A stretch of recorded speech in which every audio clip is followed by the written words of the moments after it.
Magkikilos protesta muli sa Quezon City ngayong araw ang mga grupo ng motorcycle riders laban sa panukalang pagsusuot ng plaka vest sa lungsod. At kaugnay nito may news to go si Jay Sabale. Jay. Kara, naririto na nga ang mahigit 500 riders sa may Freedom Park sa may Quezon City. Ito raw, pagkilos nila ay para ipakita nila ang show of force laban sa panukalang ordinansa sa naturang lungsod na mag-oobliga sa kanilang magsuot sa tinuguraan nilang plaka vest. Narito ang report. Nagtipon-tipon ngayong umaga ang mga miyembro ng Motorcycle Club sa Metro Manila para sa isasagawang kilos protesta laban sa nakabang City Ordinance sa Quezon City na umano'y mag-oobliga sa kanilang magsuot ng sinabi nilang plaka vest. Layan ng ordinansang itong labanan ng kriminalidad, partikular na ang mga riding in tandem.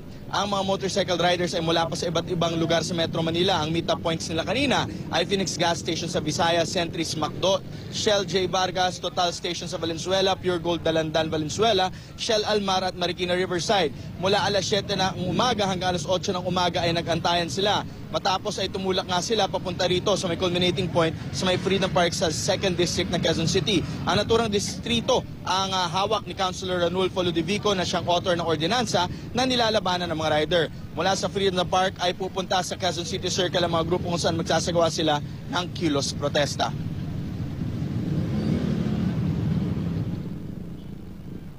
We just want the mayor to see how many people disagree.